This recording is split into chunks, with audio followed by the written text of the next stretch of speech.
Friend, you are watching front line accounting और आप मेरे साथ यहाँ जुड़े हुए हैं क्लास 11th क्लास 12th की अकाउंटेंसी के लिए। क्लास 11th में अकाउंटेंसी का फर्स्ट चैप्टर और चैप्टर का नाम क्या है हमारा? Introduction to accounting. अब इंट्रोडक्शन टू अकाउंटिंग क्या होता है? अब क्योंकि आज तक आपने कभी अकाउंटेंसी नहीं पढ़ी, आप 10th क्लास में मैथ पढ़ते हैं, एसएसटी पढ़ते हैं, साइंस पढ़ते हैं, इंग्लिश, ये सारी चीजें आपकी पढ़ी हुई होती हैं। अब क्योंकि अकाउंटेंसी का सब्जेक्ट पहली बार होता है, तो बहुत से बच्चे समझते हैं कि अकाउंटेंसी एज ए मैथ, जबकि अकाउंटेंसी मैथ नहीं है। मैथ के अंदर आप कैलकुलेशन करते हैं छोटी छोटी सी। जैसे सपोज कीजिए आप मैथ के अंदर कैलकुलेशन कर रहे हैं और आपके पास आप कह देते हैं कि इसकी अमाउंट ये निकल के आई। कोई भी आप बिल लेकर आए, उस बिल के अंदर आपने कोई भी 4 चेयर ली और एक चेयर 1,000 रुपए से थी और आपकी चेयरों की जो कीमत हो गई वो कितने की हो गई? 4,000। तो आपका मैथ जो होता है वो कैलकुलेशन करके आपको रिजल्ट बताता है कि 4,000 रुपए की ये चीज बैठी। मैथ का वर्क यहाँ खत्म हो जाता है। जबकि अकाउंटेंसी का वर्क क्या होता है? अकाउंटेंसी आपको बताता है ये कितनी चीजें थी, कितने रुपए से थी, आपने किस कंपनी से ली। सपोज कीजिए आपने एक्स वाई जेड से परचेज करी, तो उस एक्स वाई जेड कंपनी का नाम क्या है, किस डेट में आपने ली, आपकी डेट जो थी, आपने किस डेट में इस चीज को परचेज करा, कहां से परचेज करा, उसका एड्रेस आपके पास क्या होगा, एड्रेस के साथ साथ आपने जो चीज ली है उसका बिल नंबर क्या होगा, बिल नंबर के साथ साथ आपने कितनी कितनी क्वांटिटी की कौन कौन सी चीजें ली है। सपोज कीजिए आपने 4 पीस लिए हैं, तो ये 4 पीस क्या है, इनके नाम क्या है। अब ये चीजें जो है वो पीसीज में है, दर्जन के अंदर है, या फिर कोई और क्वांटिटी के अंदर है। तो इन सभी बातों के जो सवालों के जवाब दिए जाते हैं वो अकाउंटेंसी में होते हैं। यानी अकाउंटेंसी का वर्क क्या हो गया? सभी चीजों के रिकॉर्ड्स अपने पास रखना। केवल अमाउंट अमाउंट नहीं, मैथ के अंदर आपका काम खत्म हो जाता है, आप 4,000 अमाउंट लिख देते हो, जबकि अकाउंटेंसी आपको इन सभी चीजों के जवाब देती है। इसका मतलब ये हुआ कि मैथ जो है वो कैलकुलेशन बेस्ड है, जहां पर हम पॉइंटों तक की कैलकुलेशन लेते हैं, जबकि अकाउंटेंसी जो है पॉइंटों बेस पर नहीं है, यानी केवल मल्टीप्लाई, डिवाइड या फ्रैक्शंस वगैरह से रिलेटिव नहीं होता। ये आपको उन सभी चीजों के जवाब देता है जो जो चीज आपको जरूरी होती है। जैसे कि मैंने आपको एक कहा कि अभी मैं एक जो है पेन खरीद के लाया हूं, इस पेन की कीमत 10,000 रुपए की है, 50,000 की है, 20,000 की, और सारे मिलाकर मेरे जो पेन है वो 1,000 है। इन चीजों में आपको इन सब चीजों के सवाल जो मिलेंगे, यानी किस डेट में लिया, किस कंपनी से लिया, उसका एड्रेस क्या है, बिल नंबर क्या है, कितनी कितनी चीजें, ये सारी चीजों के जवाब अकाउंट देता है। तो इसका मतलब यह हुआ कि अकाउंट जो है वो क्या है, वो रिकॉर्डिंग से रिलेटिव। तो देखते हैं अकाउंट क्या चीज होता है। सबसे पहले हम लेते हैं कि अकाउंटेंसी के फादर कौन है। जी हाँ, जैसे आपने पढ़ा मैथ, मैथ कौन, मैथ के आपके समझ में आता फौरन आर्यभट्ट। इसी तरह हर चीज के अलग अलग होते हैं। तो इसी तरह हमारे अकाउंटेंसी में फादर ऑफ अकाउंटिंग कैसे कहते हैं? तो फादर ऑफ अकाउंटिंग जो कहलाते हैं, जिनका हमारे अकाउंटेंसी में सबसे ज्यादा योगदान है, वो लूसा पैकियोली। इनको जो बॉर्न जो है वो 1447 में हुए और इनकी जो डेथ हुई वो हुई 1517 के अंदर। पैदा जो हुए थे वो इटालियन के मैथमेटिशियन थे और हम फ्रांस के कौन थे? दार्शनिक, बहुत ज्ञाता इंसान थे। इनका योगदान अकाउंटेंसी में बहुत है। इसके बारे के अंदर आप गूगल से इसे पढ़िए और क्वेश्चन में याद रखिए कि फादर ऑफ अकाउंटिंग कौन है, क्योंकि ये क्वेश्चन आपके एमसीक्यू में कहीं ना कहीं जरूर आएगा। तो देखते हैं सबसे पहले अकाउंटेंसी है क्या। ब्रांचेस ऑफ अकाउंटिंग, हमारे अकाउंट्स की कौन कौन सी ब्रांचेस है? 3 ब्रांचेस हैं। हमारी जो पहली ब्रांचेज है उसका नाम है फाइनेंशियल अकाउंटिंग। अगर आप अपनी बुक देखेंगे उठा के, तो आपकी बुक पर लिखा है फाइनेंशियल अकाउंटिंग। फाइनेंशियल अकाउंटिंग का मतलब है कि हम यहाँ पर अकाउंटेंट से रिलेटेड सारी की सारी चीजें पढ़ रहे हैं। क्या चीज अकाउंटेंसी में इस्तेमाल होगी, कौन कौन सी बातें होंगी, यानी जितनी भी नॉलेज होगी वो सारी की सारी नॉलेज फाइनेंशियल अकाउंटिंग में होगी। देन इसके बाद जो हमारा आएगा, हम उसमें पढ़ेंगे कॉस्ट अकाउंटिंग। कॉस्ट अकाउंटिंग के अंदर यह पढ़ाया जाता है कि अगर आप कोई भी चीज बनाते हो, सपोज कीजिए आपने कोई पेन बनाया, तो इस पेन के ऊपर कितने रुपए की कॉस्ट बैठी, आपको लेबर वगैरह का चार्जेस लगाने के बाद वो कितने रुपए की बैठेगी, वो चीज हमारी क्या कहलाती है? Cost accounting. देन इसके बाद हम पढ़ेंगे लास्ट में मैनेजमेंट अकाउंट। अब मैनेजमेंट अकाउंट क्या होता है? मैनेजमेंट अकाउंट का मतलब होता है कि आप ऐसी कौन कौन सी पॉलिसीज हैं जो अपने माल को बेचने के लिए करेंगे। यानी सबसे पहले आप यहाँ पर क्या ले रहे हैं? नॉलेज। आप यहाँ अकाउंटेंसी की नॉलेज लेंगे। अकाउंटेंसी की नॉलेज लगाने के बाद आप उस माल की कॉस्ट वगैरह निकालेंगे। जब आपकी कॉस्ट वगैरह निकल जाएगी तो आप मैनेजमेंट के बारे में पढ़ेंगे कि आप अपने प्रोडक्ट को किस तरह से अच्छे से अच्छा बेच सकते हैं। ऐसी कौन कौन सी बातें हैं जो अपने बिजनेस के अंदर आप इस्तेमाल कर सकते हैं। फॉर एग्जाम्पल छोटा सा, सपोज कीजिए मेरी बिजनेस के अंदर कोई लॉस हो रहा है या मेरी बिजनेस में कोई प्रॉफिट हो रहा है और मैं चाहता हूँ इससे ज्यादा प्रॉफिट हो, तो मैं ऐसे कौन कौन सी बातें इसमें लिखूं। जैसे आपने देखा है टीवी के अंदर ऐड आता है, कोलगेट के अंदर चाकू भी है, थोड़े दिन बाद पढ़ते तो ऐड आता है इसके अंदर नींबू भी है, थोड़े दिन बाद पढ़ते तो आता इसमें नमक भी है। तो आपने देखा हर बार ऐड में कुछ ना कुछ चेंज होता रहता है। क्यों? क्योंकि वो मैनेजमेंट जो होता है वो नई नई पॉलिसी में आता है, जिससे उसकी सेहत हर बार क्या हो जाए, इंक्रीज। आदमी तो बार बार वो चीज ना। तो ये सारी बातें हम आफ्टर 12th पढ़ेंगे। अभी फिलहाल 11th क्लास में हम जो पढ़ने वाले हैं वो क्या है, फाइनेंशियल अकाउंटिंग। डेफिनेशन लेते हैं। हमारी जो अकाउंटेंसी की डेफिनेशन है वो अमेरिकन इंस्टीट्यूशन के हिसाब से किस तरह से है। तो सबसे पहले डेफिनेशन पढ़ते हैं और समझते हैं अकाउंटेंसी है क्या चीज, ताकि हमें यह पता चल जाए कि हम करने वाले क्या है। अभी तक आपने अकाउंटेंसी की बैकग्राउंड पढ़ा क्या होता है, अब डेफिनेशन के थ्रू देखते हैं क्या क्या चीजें होती हैं। तो देखिए अकाउंटिंग है क्या चीज। Accounting, accountancy is art of recording. कहता अकाउंटेंसी जो है वो आर्ट ऑफ रिकॉर्डिंग है। अब आर्ट ऑफ रिकॉर्डिंग क्या है? क्योंकि अकाउंटेंसी के अंदर हम जितने भी रिकॉर्ड्स होते हैं उन सभी रिकॉर्डों को लेते हैं। यानी आप अकाउंटेंसी बिना किसी भी रिकॉर्ड के, बिना किसी भी एविडेंस के नहीं कर सकते। अब एविडेंस से मतलब क्या हो गया, रिकॉर्डिंग से मतलब क्या हो गया। रिकॉर्डिंग से मतलब है, सपोज कीजिए आप एक मोबाइल परचेज करके लाए और मोबाइल लाने के बाद दूसरा आदमी आपका कहता है कि ये तो मोबाइल तो मेरा है, तो आपके पास क्या एविडेंस है? आप कैसे कह सकते हैं कि वो मोबाइल आपका है? जी हाँ, आप सबसे पहले कहेंगे कि जी मेरे पास इसका क्या है, बिल, मेरे पास इसका प्रूफ है, मेरे पास इसका एविडेंस है, तो ये मोबाइल मेरा है। इसी तरह अकाउंटेंसी कहता है कि आप जब भी कोई काम करें आपके पास इस चीज की क्या होनी चाहिए, रिकॉर्डिंग। आपके पास उसका बिल होना चाहिए कि आपने ये चीज नकद में ली है या उधार ली है, और ये चीज आपकी है या नहीं है। तो सबसे पहला मेन काम है आर्ट ऑफ रिकॉर्डिंग। आपके पास रिकॉर्ड है तो अकाउंटेंसी है, नहीं है तो बात खत्म, आगे बढ़ते हैं। तथा एंड क्लासिफाइंग। अब क्लासिफाइंग क्या? क्लासिफाइंग का मतलब है अलग अलग कैटेगरी में बांट देना। आप इंडिविजुअल अकाउंटों में बांट देते हैं। अगर वो कैश की ट्रांजेक्शन है तो कैश में, क्रेडिट की है तो क्रेडिट में, अब क्रेडिट में है तो परचेज की है या सेल की है, ये किस किस आदमी से आपने लिए, उन सभी के इंडिविजुअल अकाउंट्स क्लासिफिकेशन कहलाता है। देन उसके बाद आता है एंड समराइजिंग। समराइजिंग का मतलब हो गया कि जब हम सारे के सारे अकाउंटों को ले लेते हैं, सभी अकाउंटों को करने के बाद हमारा जो निचोड़ निकल जाता है, यानी उसकी जो समरी होती है उससे हम बोलते हैं समराइज। इस समरी से हमें पता चलता है हमारा रिजल्ट कि अकाउंटेंसी में प्रॉफिट हो रहा है या अकाउंटेंसी में लॉस हो रहा है। समराइजिंग से मतलब आप सभी डाटा को एक जगह इकट्ठा कर लेते हैं और तभी आपको पता चलता है कि प्रॉफिट होगा या लॉस। किसके थ्रू? ट्रेडिंग प्रॉफिट लॉस और बैलेंस शीट के थ्रू। कहता इनसिग्निफिकेंट मैनर्स, ये सारे की सारी बातें किसमें होनी चाहिए, इन टर्म्स ऑफ मनी। लेकिन आपको ये बात ध्यान रखना पड़ेगा कि आपकी सारी की सारी बातें या तो रुपीज में हो या फिर किसमें होनी चाहिए, डॉलर्स में, या जो भी करेंसी हो उस चीज में होनी चाहिए। ये नहीं हो कि नंबर ऑफ क्वांटिटी में हो। आपकी ये सारी बातें टर्म्स ऑफ मनी में रखनी होंगी। आपकी अगर ये टर्म्स ऑफ मनी में है तो वो अकाउंटिंग का वर्क करेगी, नहीं है तो नहीं कर पाएंगे।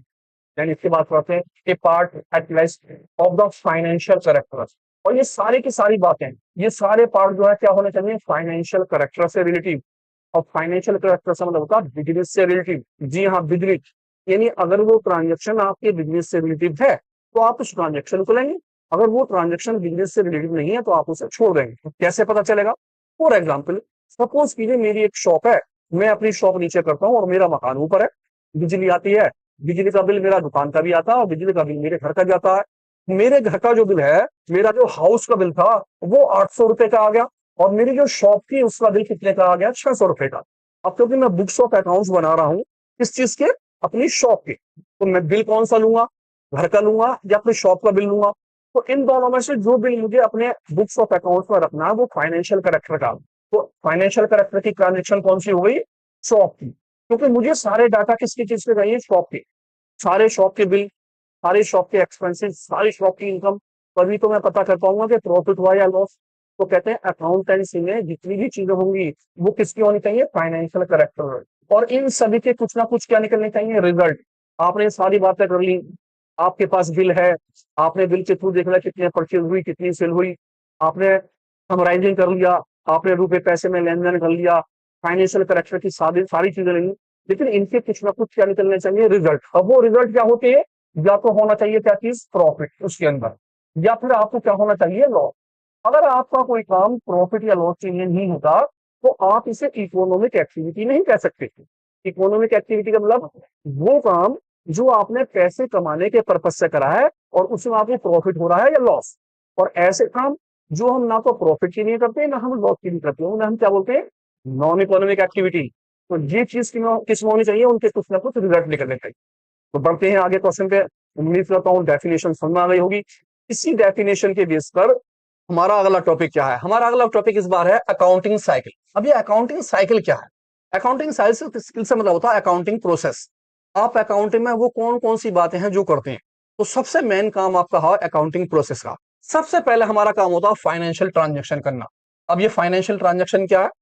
फाइनेंशियल ट्रांजेक्शन का मतलब है कि वो ट्रांजेक्शन जो बिजनेस से रिलेटिव होती है। जैसे आप बिजनेस के लिए कोई परचेज करते हो, बिजनेस के लिए कोई सेल करते हो, बिजनेस से रिलेटिव आप कोई एक्सपेंसेस करते हो, किसी आदमी को पैसे देते हो, किसी से पैसे लेते हो, कौन से?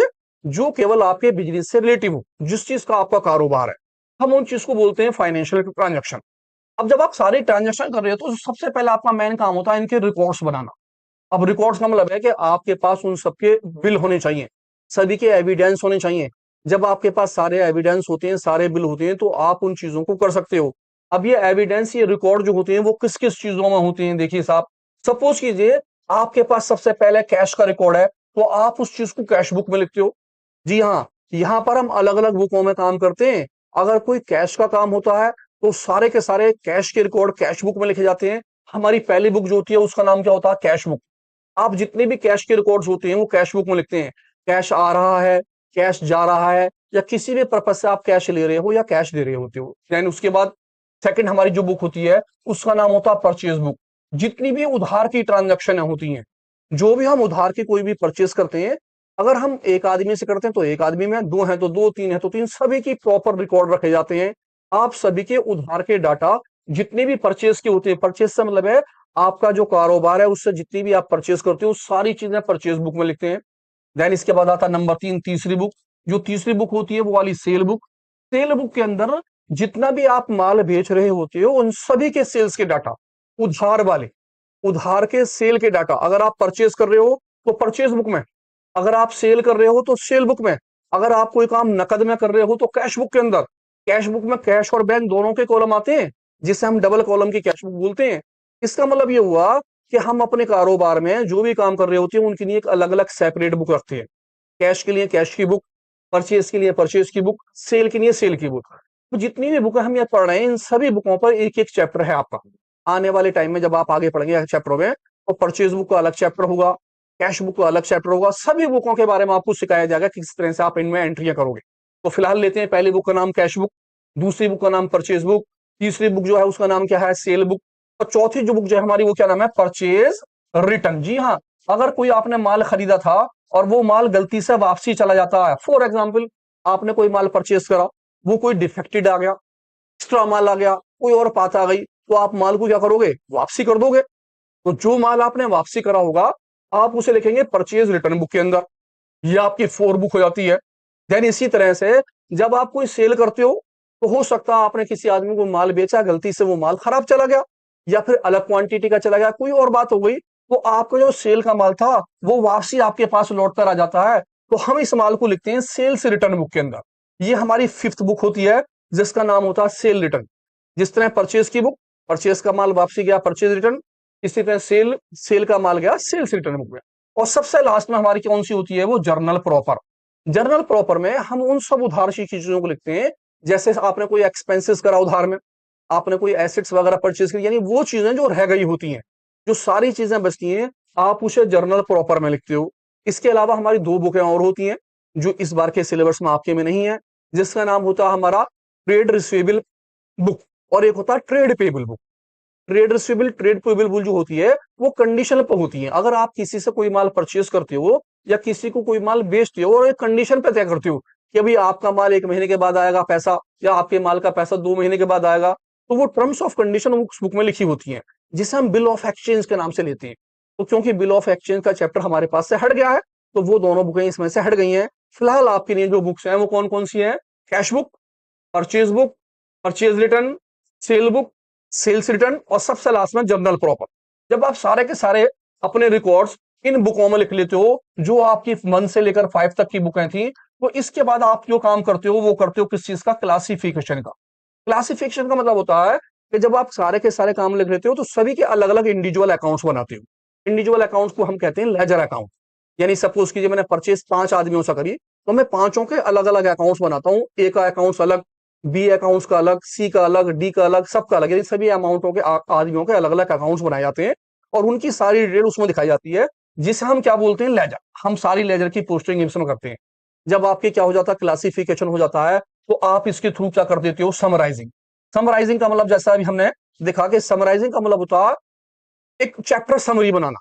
आप अपना जितना भी कारोबार होता है, जितनी भी परचेज सेल पूरे साल की होती है, उन सभी का टोटल कर लेते हो, सम कर लेते हो, और उन सभी के समों के थ्रू आप ये देखते हो कि आपकी फर्म के अंदर कितने रुपए की परचेज या सेल हुई, कितने रुपए का आपका क्लोजिंग स्टॉक आया, इससे आपकी फर्म को प्रॉफिट हुआ या क्या हो गया, लॉस।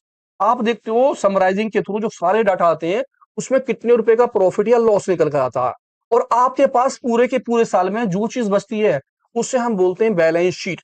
आपने पूरे साल कारोबार करा, परचेज भी हुई, सेल भी हुई, खर्चे भी हुए, सारे साल के अंदर आपको प्रॉफिट भी हुआ और लॉस भी हुआ। अब प्रॉफिट या लॉस में से एक चीज आपकी निकल के आई, तो सारा काम खत्म होने के बाद जब साल का एंड हुआ, साल के एंड में आपके पास क्या बचा। जैसे फॉर एग्जाम्पल आपके पास कुछ स्टॉक बच गया, आपके पास एक गाड़ी वगैरह है वो है, आपके पास कितना रुपया पैसा बचा, कितना कैश है, कितना बैंक है, तो ये सारी बातें बैलेंस शीट में आती हैं। बैलेंस शीट, बैलेंस मीन्स आपके पास बचा हुआ लास्ट के अंत में, यानी कि साल के लास्ट में जो चीज आपके पास बचती है, उस हम बैलेंस शीट की चीजों में रखते हैं। तो आगे बढ़ते हैं। इसके बाद हमारी क्या चीज आती है साहब, समराइजिंग के बाद आपका अगला जो काम होता है वो किसका होता है, एनालिसिस का करना।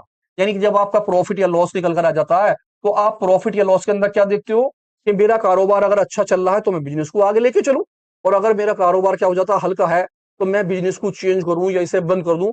आप एनालिसिस करते हो, और ये एनालिसिस जो होती है वो किसके काम आ जाती है, यूजर्स के, जो उसे क्या करते हैं, यूज। और वो यूज जो करते हैं वो कौन होते हैं, ओनर, या फिर कौन होते हैं, मैनेजमेंट। इनका काम होता है अपनी फर्म के अंदर ये देखना कि उसकी फाइनेंशियल पोजीशन क्या है, और हम उसे किस स्टेज तक ले जा सकते हैं। अगर वो डाउन है तो हम उसे अप कैसा करें, अगर अप है तो उससे ज्यादा अप कैसा करें।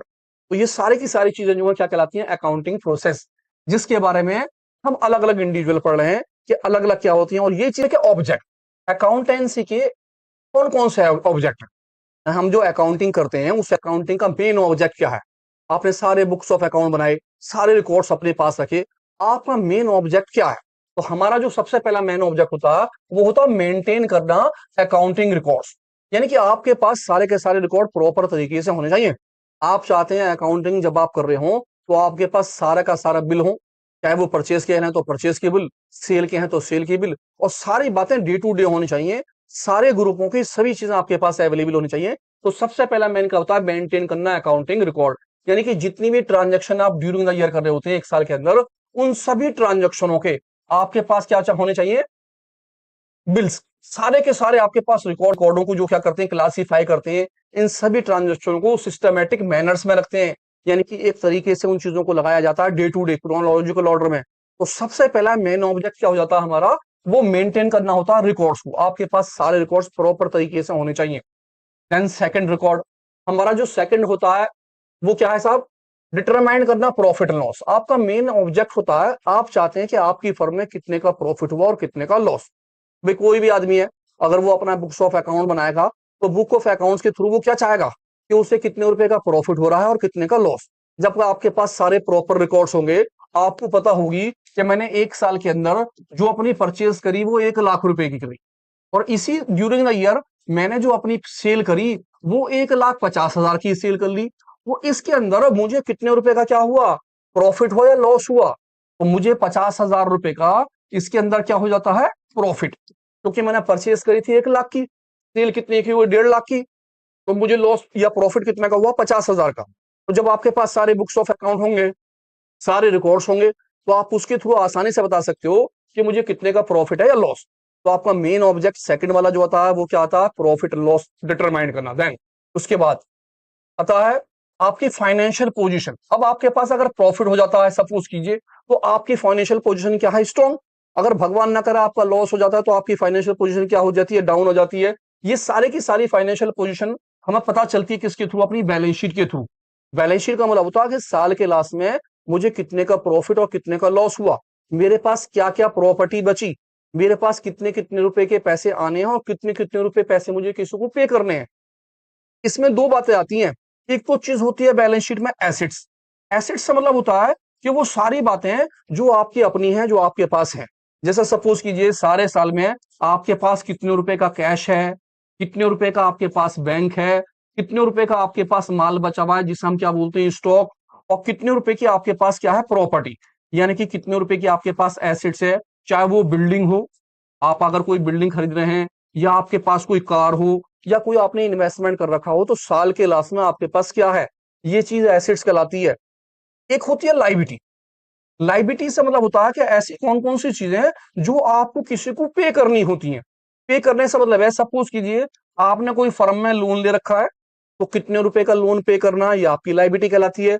आपने किसी आदमी से कोई उधार माल लिया है क्रेडिट में, तो उसके कितने पैसे पे करने हैं। एक तीसरी चीज होती है कैपिटल। आपने कितना पैसा अपना बिजनेस में लगा रखा है, इतना पैसा आपका बिजनेस में से, यानी कि ओनर ऑनर ने जो पैसा बिजनेस के अंदर लगाया, वो पैसा उसका निकल भी आया है नहीं। अगर प्रॉफिट हुआ तो उसका पैसा एज इट है, प्रॉफिट में आपकी कैपिटल इंक्रीज हो गई। अगर अगर सपोज कीजिए लॉस हो जाता तो आपकी कैपिटल क्या हो जाएगी, डिक्रीज। तो ये सारी चीजें जो होती हैं, लाइबिलिटी, कैपिटल और ये एसेट्स, इसे हम क्या बोलते हैं, बैलेंस शीट। सारी लास्ट के में आपके पास क्या बैलेंस शीट बचती है, जिसमें से एक साइड क्या होती है लाइबिलिटी, और दूसरी साइड क्या होती है हमारी एसेट्स होती है। यानी कि मेन चीज क्या हो गई, सबसे पहले ये करना हमें, पहला हमारा काम क्या होता है कि आपके पास सारे रिकॉर्ड्स होने चाहिए, सबसे मेन ऑब्जेक्ट। जब आपके पास सारे रिकॉर्ड्स होंगे, तो आप ये पता कर लेंगे कि मेरी फर्म के अंदर क्या हो रहा है, प्रॉफिट या लॉस। प्रॉफिट है या लॉस है, प्रॉफिट होगा तब भी और लॉस होगा तब भी। आप ये देख सकते हैं कि मेरी फाइनेंशियल पोजीशन क्या है, प्रॉफिट या लॉस की कंडीशन के अंदर आपके पास बैलेंस शीट होगी, और आपकी बैलेंस शीट की एसेट साइड और लाइबिलिटी साइड आपको ये बताएगी कि आपके पास क्या क्या है और कितना कितना आपको पे करना होता है। देन नेक्स्ट हमारा जो होता है ऑब्जेक्ट, वो क्या होता है, मेन ऑब्जेक्ट होता है हमारा क्या करना, डिसीजन मेकिंग करना। जब आपका प्रॉफिट या लॉस होता है, तो हमारा जो मैनेजमेंट होता है, वो क्या डिसीजन मेकिंग करता है, वो चाहता है कि हमारा बिजनेस कैसे आगे से आगे बढ़े। फोरकास्टिंग, आगे की सोचता है कि मेरा बिजनेस के अंदर अगर कोई परेशानी तो मैं इसे कैसे दूर करूं, मेरे पास प्रॉफिट हो गया है तो मैं अपने बिजनेस को और आगे कैसे लेके चलूं। तो मेन हमारा क्या ऑब्जेक्ट होता है, फोरकास्टिंग करना। पहले आप रिकॉर्ड रखते हो सारे अपने पास। जब आपके पास रिकॉर्ड्स होते तो उससे आप क्या चाहते हो, प्रॉफिट है या लॉस हो रहा है, क्या हो रहा है। रिकॉर्ड्स हो गए, प्रॉफिट एंड लॉस हो गया, आप सोचते हैं मेरी फाइनेंशियल पोजीशन क्या है, मैं किस स्थिति में हूं आजकल। जब आपको लगता है यार मेरी फाइनेंशियल पोजीशन अच्छी है, तो आप क्या करते हो, डिसीजन मेकिंग। आपका डिसीजन होता है कि यार मैं क्या क्या करूं, मैं अपने बिजनेस को किस तरह से ऊंचाइयों पर लेकर जाऊं, या मेरा बिजनेस अगर नीचे हो रहा है तो मैं उसे किस तरह से आगे बढ़ाऊं, मेन ऑब्जेक्ट। देन इसके बाद क्या होता है, ये सारा का सारा काम क्या होता है, प्रोवाइडिंग अकाउंटिंग इन्फॉर्मेशन जो होती है, वो किन के लिए होती है, यूजर्स के लिए है। जी हाँ, वो यूजर्स जो आपके इंटरनल भी हो सकते हैं और वो एक्सटर्नल भी हो सकते हैं। अब ये इंटरनल और एक्सटर्नल यूजर क्या है, आपकी कोई फर्म है, उस फर्म के अंदर जो भी आदमी काम करते हैं, वो आपके इंटरनल यूजर कहलाते हैं। फॉर एग्जाम्पल ओनर, आपका जो मालिक होता है, वो चाहता है कि आपका मालिक, आपको जो ओनर्स होता है, वो चाहता है कि मेरी फर्म किस तरह से मजबूत हो जाए। आपका जो मैनेजमेंट होता है, वो चाहता है मैं किस तरह को अपनी फर्म को आगे से आगे लेके चलूं। बाहर वाले जो होते हैं उन्हें हम बोलते हैं एक्सटर्नल। एक्सटर्नल यूजर्स का मतलब होता है कि ऐसे आदमी जो फर्म के बाहर काम करते हैं। जैसे कि सपोज कीजिए आप किसी आदमी से उधार लेते हैं, तो वो आपके क्रेडिटर्स बनाते हैं।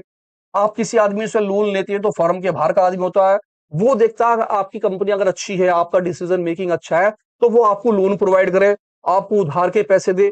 अगर सपोज कीजिए आपकी फर्म अच्छी नहीं है, आपको लोन कोई भी प्रोवाइड नहीं करेगा, आपको कोई उधार नहीं देगा। तो मेन चीज यूजर्स यानी कि इंटरनल और एक्सटर्नल यूजर्स ये चाहते हैं कि आपकी एनालिसिस करना कंपनी की, कि आपके बुक्स ऑफ अकाउंट, आपकी जो अकाउंटिंग है वो किस तरह की है। अगर अच्छा अकाउंट्स है, यानी कि आपके बिजनेस में अच्छा कारोबार हो रहा है, तो वो बिजनेस को लोन प्रोवाइड कर देंगे। इसी तरह से इंटरनल यूजर्स, अगर आपका कारोबार अच्छा चल रहा है तो वो आपके पास साथ रहेंगे, नहीं तो आपकी फर्म को छोड़कर कहीं और चले जाएंगे। तो मेन ऑब्जेक्ट होता है यूजर्स के लिए, वो यूजर्स करते हैं कि कौन कौन सी इंफॉर्मेशन प्रोवाइड करी जाए।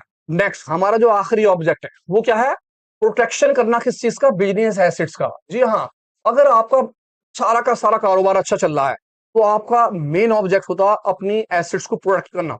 एसेट्स का मतलब है वो सारी चीजें जो जो आपके बिजनेस में है, जिन पे आपका सारा राइट्स है, cash, bank, debtors, stock, building, furniture, investment, ये सारी की सारी चीजें। क्यों, अगर आपका कारोबार अच्छा चलेगा, आपके बुक्स ऑफ अकाउंट अच्छे होंगे, तो आपका जो मेन ऑब्जेक्ट होगा वो क्या होगा, अकाउंटिंग के थ्रू, कि आपके जितनी भी एसेट्स हैं वो अच्छे के अच्छे कारोबार रहे, अच्छी चले, और आपका जो है उनके ऊपर कंट्रोल रहे, आपकी प्रोटेक्शन रहे। तो मेन काम क्या होता है, जब आपके पास सारे बुक्स ऑफ अकाउंट होंगे, यानी कि सारे रिकॉर्ड्स होंगे, आपको प्रॉफिट या लॉस हो रहा होगा, आपकी फाइनेंशियल पोजीशन स्ट्रांग रहेगी, तो आपकी जो फर्म की एसेट्स हैं वो मजबूत होंगी। कहते नहीं कभी कभी एक आदमी कार में जा रहा है तो आपको तो यार बहुत मालदार होगा, एक आदमी पैदल जा रहा है तो आप कहते हो गरीब होगा। तो मालदार कौन होगा? जिसका कारोबार अच्छा चल रहा होगा। भाई उसका कारोबार बहुत अच्छा चल रहा है, उस पे बिल्डिंग है, प्लांट है, मशीन है, फर्नीचर है, 4-5 गाड़ियां हैं, तो मीन्स उसकी एसेट्स क्या है, वो मजबूत। मतलब ये हुआ कि उसका कारोबार अच्छा चल रहा है। एक आदमी है उसका कारोबार अच्छा नहीं चल रहा, तो उसके पास गाड़ी बंगला फर्नीचर वर्नीचर कुछ नहीं है। तो आप इसी तरह से देखते हो कि हमारे मेन ऑब्जेक्ट जो होता है वो होता है इन चीजों को डिटरमाइन करना, इन चीजों को पकड़ना। मेन क्या चीज है? तो सबसे पहला मेन ऑब्जेक्ट क्या है? Profit and loss. Profit loss के बाद फाइनेंशियल पोजीशन, क्या उसकी फाइनेंशियल पोजीशन है।